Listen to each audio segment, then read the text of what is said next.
નમસ્કાર દર્શક મિત્રો, હું છું જયનીશ શુક્લા। આપ નિહાળી રહ્યા છો ક્રાઇમ પેટ્રોલિંગ ન્યૂઝ।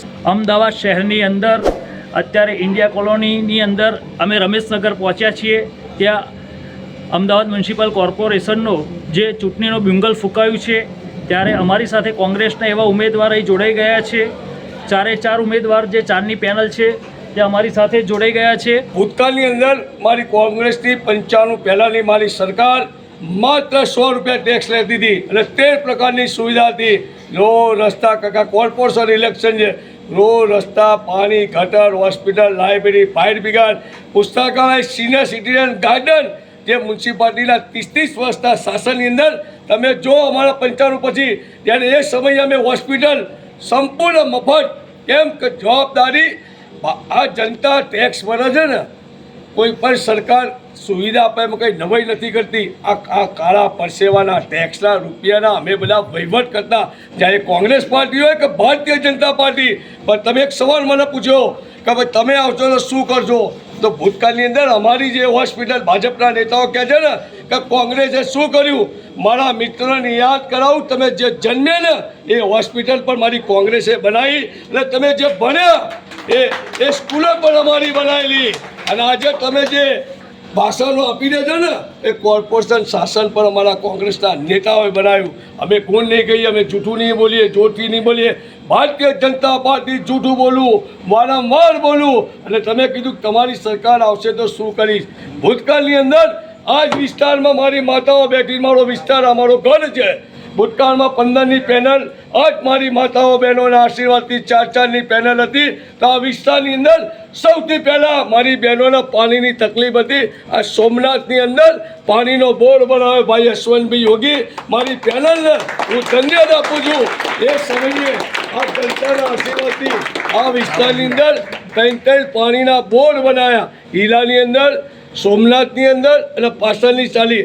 અને એવી રીતે નવડા રોડ પર હું ગૌરવથી કહી શકું છું ભાઈ યશવંતભાઈ યોગી મજબૂત મારી જોડે એક લડાયક ઉમેદવાર હતા।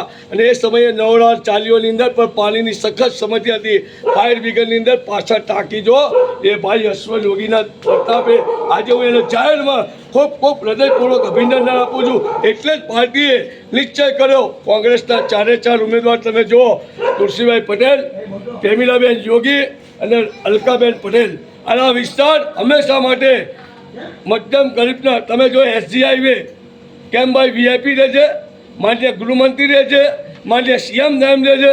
તો આ વિસ્તારની અંદર તમે કીધું પાણી માત્ર 1.5 કિલોમીટર રનિસ્ટાર જાઓ, 5 ઇંચ વરસાદ પછી ઢીચણ સુધી પાણી ભરી જાય છે। શું આને તમે વિકાસ કહો છો? મ્યુનિસિપાલિટી સ્કૂલો બંધ કરી દીધી, શું તમે આનો વિકાસ કહો છો? હોસ્પિટલોમાં પૂરતો સ્ટાફ નથી, એને તમે વિકાસ કરો? આપે મને એક સવાલ કર્યો કે તમારી સરકાર આવશે તો શું કરશો?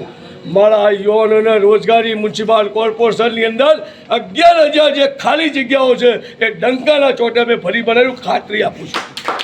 સૌપ્રથમ તો મારે એ કહેવાનું કે વિકાસ વિકાસ વિકાસ, પણ વિકાસની અંદર હવે તો જે બાળક જન્મે ને તો માતા પિતા એને વિકાસ નામ આપતા ગભરાય છે કે આવો વિકાસ ના હોવો જોઈએ।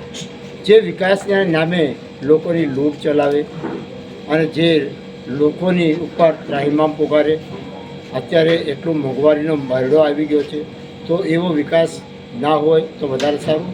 તો હવે આવતા દિવસોની અંદર જે છોકરા જન્મશે તો એના માતા પિતા એને વિકાસ એનું નામ નહીં પાડે, નામ વિકાસ બદલી કંઈ બીજું રાખશે। મારી સરકાર આવશે તો અમે જે બધું આ થઈ રહ્યું છે હોસ્પિટલોમાં એ બધું અમે પૂરું કરીશું અને એનું નિરાકરણ અમે લાવીશું। અમારી પેનલ આખી આવશે તો મહિલાઓ માટે અમે પાણી, ગટર લાઈન અને સર્વ સમસ્યાઓ અમે હલ કરીશું અને પરિવર્તન લાવીશું, એ અમારી જવાબદારી છે। અમારી પેનલ આવશે કોંગ્રેસની 4-4ની તો મહિલાઓની હરેક સમસ્યાનું સમાધાન અમે છાતી ઠોકીને વિશ્વાસ આપું છું કે હું પૂરું કરીશ।